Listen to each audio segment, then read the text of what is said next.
Experts speak on adolescent issues. Adolescent issues focuses on individuals aged 13 to 19 by addressing emotional, cognitive, and physical factors occurring during this time.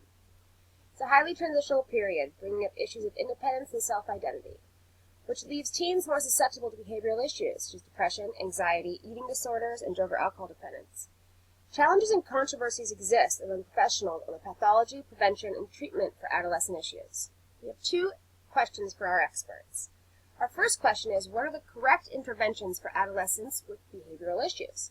Secondly, how do we minimize the effects of stress for adolescents? Our first expert is Dr. Margaret K. Bauman, MD. Our second expert is Steve DuBois, PhD.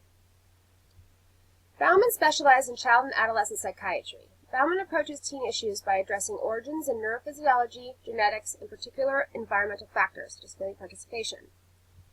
DuBois works as a clinical director of Nature Gone Wild, providing therapy opportunities for at-risk youth in a natural environment. The goal is to provide tools for teens to overcome defeating thought processes and maladaptive emotional and psychological patterns.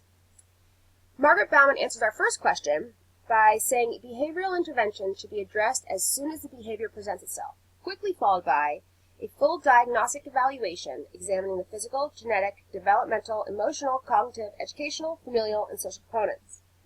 Treatment should take an integrative approach, involving a combination of psychotherapy, active family involvement, and pharmaceuticals.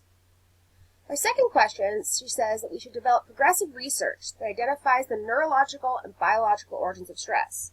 Implement the capability approach, which says that well-being is the result of functioning in the development of capabilities. And lastly, educate government agencies, schools, and community members about evidence-based findings.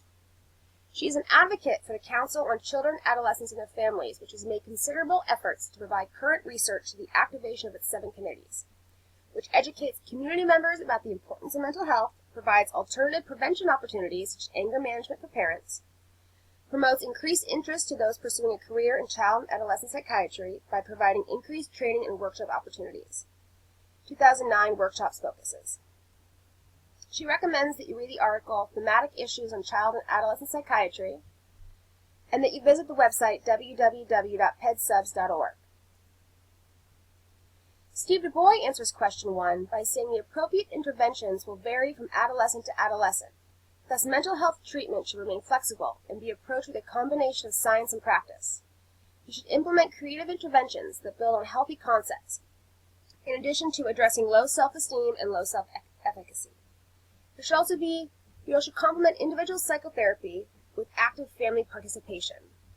Second question, he says we need to provide healthy outlets for emotional frustrations, schedule fun and challenging activities that build self-efficacy, and provide accessible outlets and resources through schools and community organizations that allow adolescents to seek help if needed.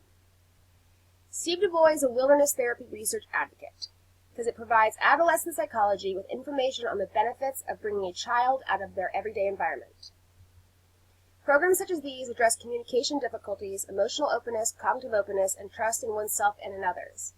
Evidence outcomes illustrate teens increase their self-efficacy, increase their self-esteem, and develop intergroup trust.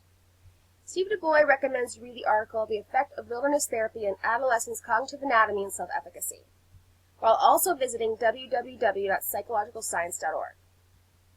We compare and contrast the two of these together, we can see that Dr. Margaret K. Bauman says that immediate diagnosis is important, treatments comprising psychotherapy, active family involvement, and pharmaceuticals, build neurological research and implement the capability approach, and lastly, family education and community involvement are important. While Steve DuBois says that we need to use a flexible approach, combining practice and science, we need to build on self-concept components through creative approaches, provide activities that build on self-efficacy, and lastly, family and community involvement.